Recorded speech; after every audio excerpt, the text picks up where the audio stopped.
Hola, ¿qué tal gente? ¿Cómo están? Espero que muy bien.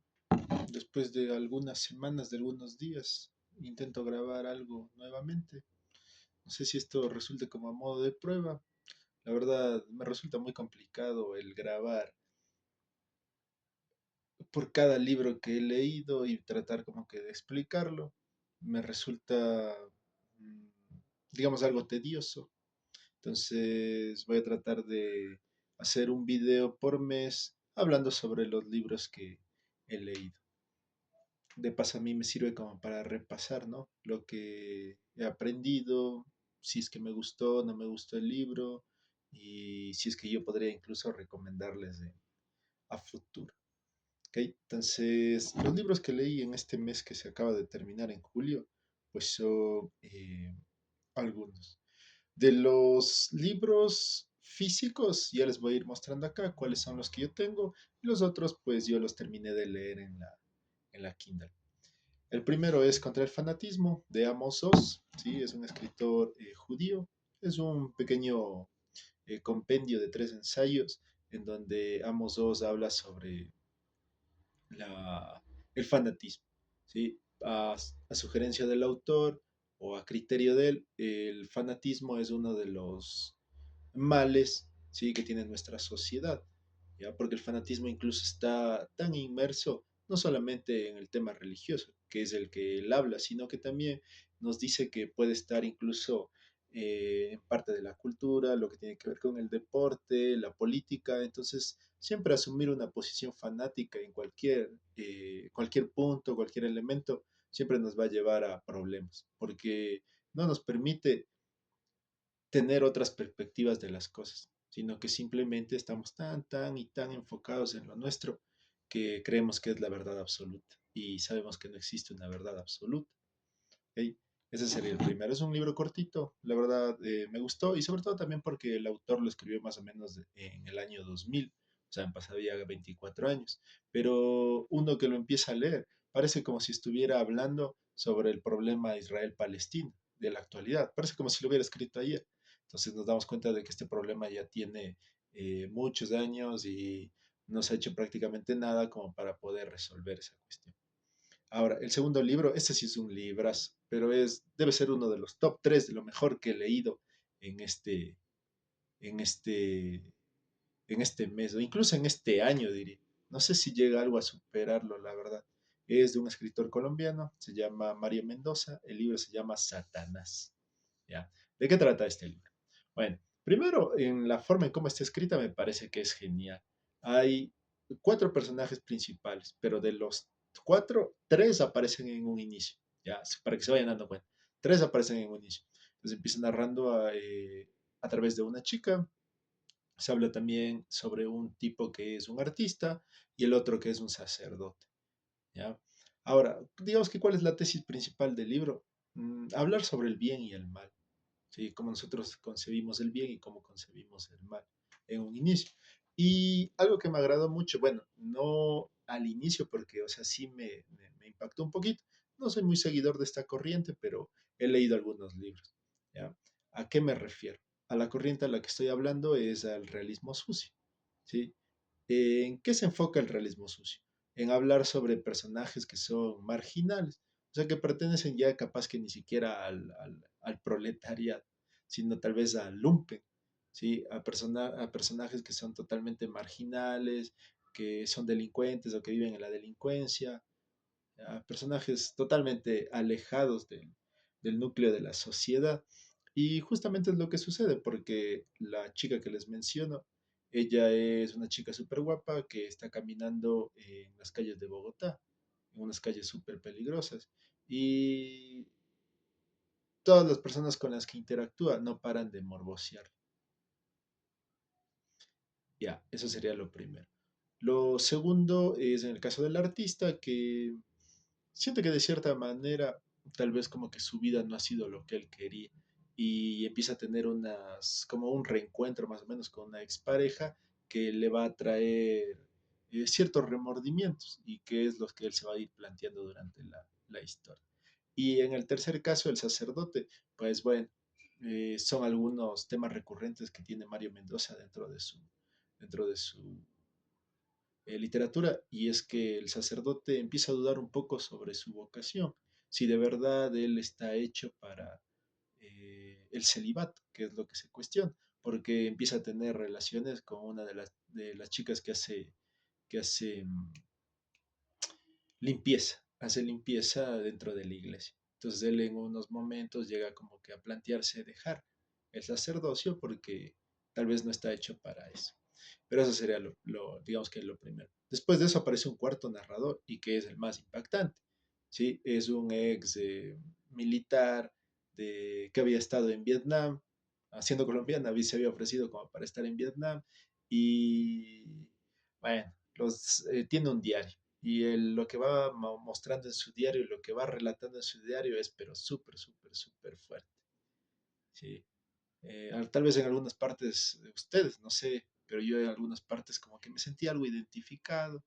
Eso no significa que yo sea un psicópata, pero va por ahí, ¿ya? Y al final es súper, súper, súper llamativo. No les voy a adelantar, de hecho sí lo quisiera explicar, pero bueno, cada uno de ustedes que lo revise. Y hay algunas cositas ahí también internas. Es que este libro me direccionó a otro libro que yo lo había leído hace mucho tiempo. Es uno de los primeros libros que había leído, que es el Dr. Jekyll y Mr. Hyde, ¿sí? De Robert Louis Stevenson. Lo había leído hace tanto tiempo que lo volví a releer. Ya no me provocó miedo. Ya digamos, solamente me gustó la última parte. También es un libro súper corto, es un libro clásico, digamos que de suspenso, de terror, de una persona que tiene están su tesis y su antítesis, digámoslo así. Está su parte buena y su parte mala. El doctor Jekyll, ¿sí? Su parte buena, Mr. Hyde, su parte malvada. Y más o menos hace como una reflexión de que tal vez todos nosotros, ¿no? Estamos llenos de virtudes, pero también de defectos. Todos nosotros podemos tener esa virtud, pero también dentro de nosotros está el mal, está la malicia.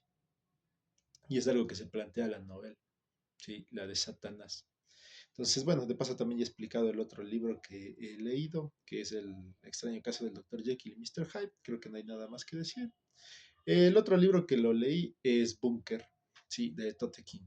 Es un rapero. Ya voy a tratar de escribir algo sobre Tote King, porque me parece uno de los raperos más top de habla hispana. Yo la verdad siempre lo escucho cuando no me quiero sentir como que algo triste o muy pensativo, porque el tipo, a pesar de ser un súper intelectual, sí, porque muchos libros que él recomienda en su libro, yo los he intentado leer y los he leído, como el caso de Pedro Páramo, que para mí es genial, que de hecho creo que está por aquí. Eh, por acá arriba está. Bueno, está ahí Pedro Páramo. Es un libro cortito, pero es algo, digamos, complejo de leer. A algunas personas les he prestado y es súper, súper bueno. Son saltos en el tiempo, historias como que no sabes cuándo es real y cuándo es ficticio, pero es un libro también súper clásico de la literatura latinoamericana y que llamativamente un rapero español pues lo recomienda a morir. ¿Ya? Entonces se ve el nivel intelectual que tiene el Tote.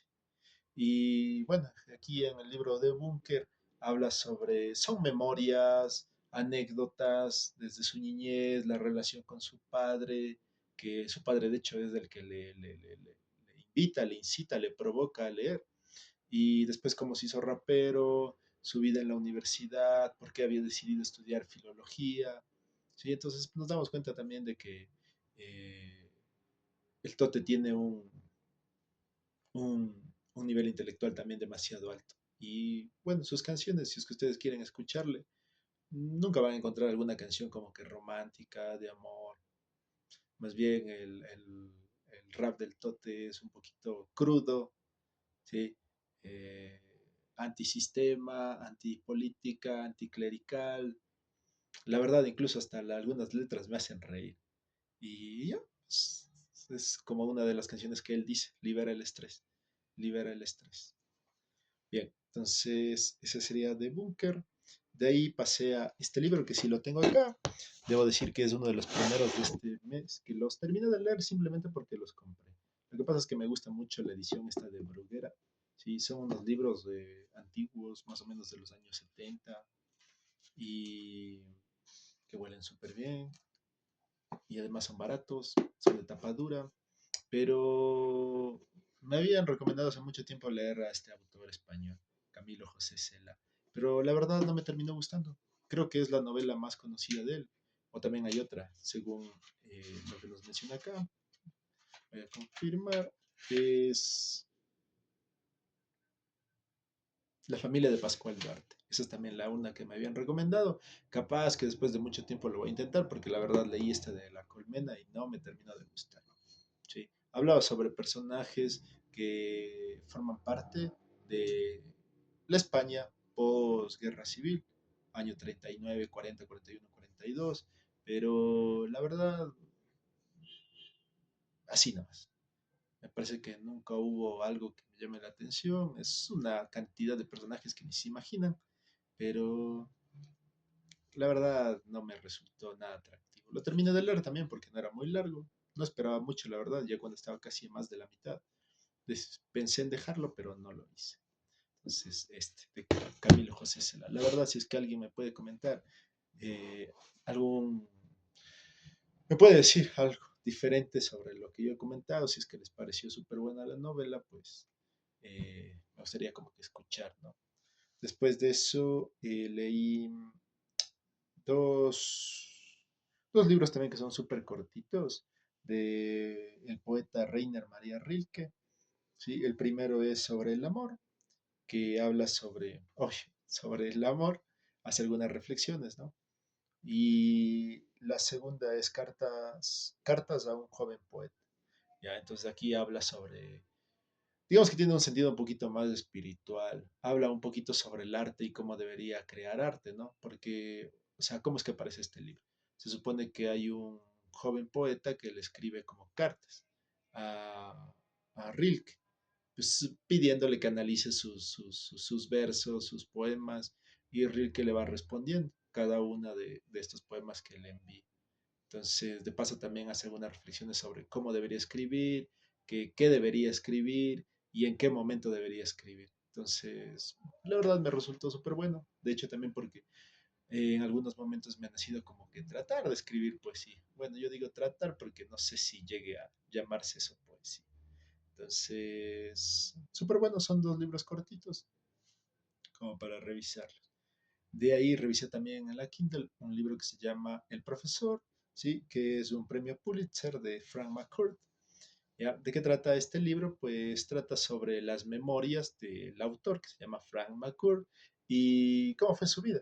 Es un irlandés migrante en Estados Unidos en los años 40, había pertenecido al ejército y se hizo profesor. ¿Ya? Se hizo profesor. Y obvio que me sentí muy identificado porque también soy profesor. Y hay algunas anécdotas, hay algunas historias o algunas sensaciones que tiene el autor en sus primeros años que son muy parecidas a las que yo he sentido. Entonces, obvio que el libro me pasó pero rapidito. Lo empecé a leer, súper bueno, y también hace el autor como que algunas recomendaciones cuando ya vas cumpliendo algunos años dentro del oficio, ¿no? Te vas dando cuenta de que se cumplen, otras cosas tal vez no, pero son algunas recomendaciones que hace el autor.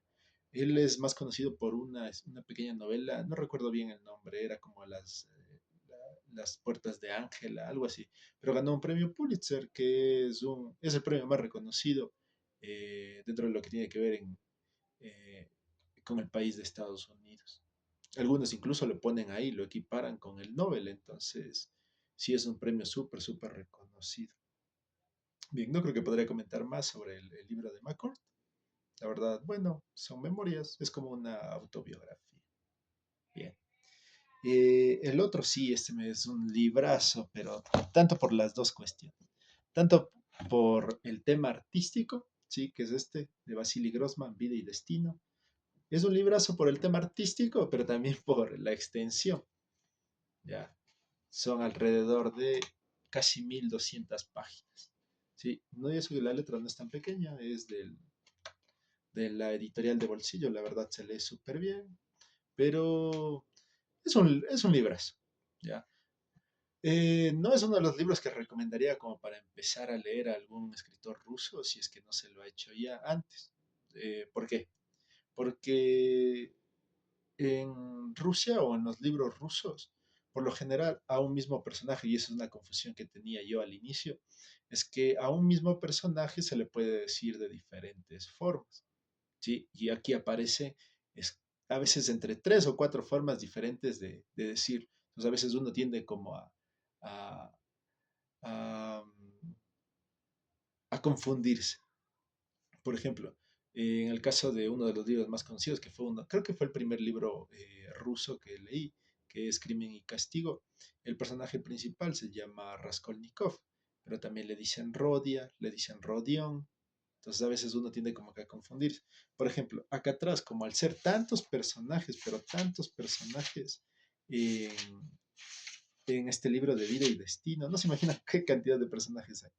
Pero, por ejemplo, tenemos aquí a uno de los personajes uno de los personajes principales, que en muchos pasajes está escrito como Strum, pero también algunos le dicen Víctor Pailovich, ¿ya? Y otros le dicen Vitia, que es como el diminutivo, ¿ya? Tenemos aquí otra de las personajes principales, que para mí es la favorita, es mi favorita, es Yevgenia, ¿sí? Algunos le dicen Yevgenia o Yevgenia Shaposhnikova o Senia, ¿ya? Y hay diferentes formas en cómo les van llamando.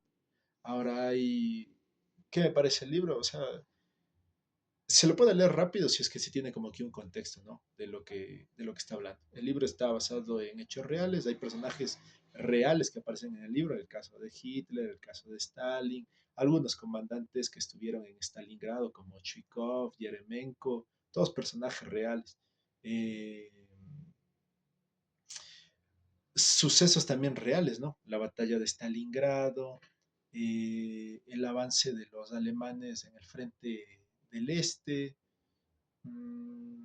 la batalla de tanques entre los alemanes y los rusos.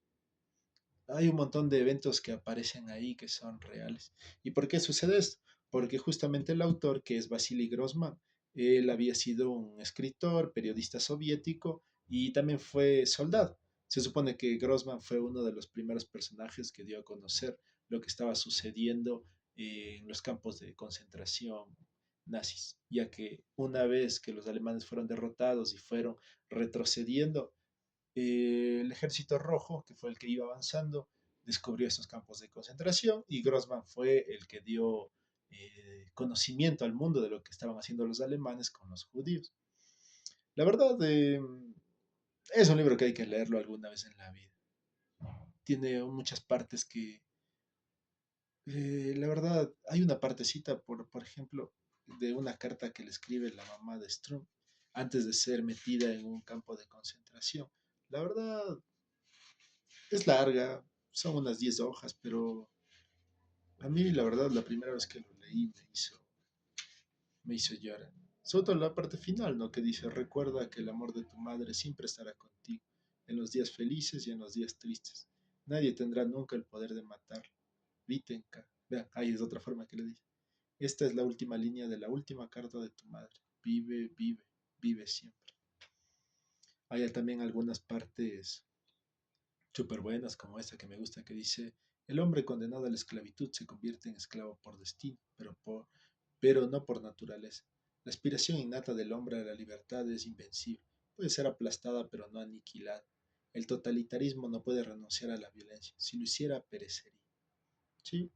Entonces es un libro que les recomiendo un montón. Miren lo que dice acá en la parte de atrás, ¿sí? Como que es lo primero que uno lee. Dice vida y destino, como Ulises, como Guerra y Paz, como En busca del tiempo perdido, como Alfaro, son novelas súper clásicas. Nos devuelven a la conciencia del poderío de la novela con su forma suprema de narración y del mundo.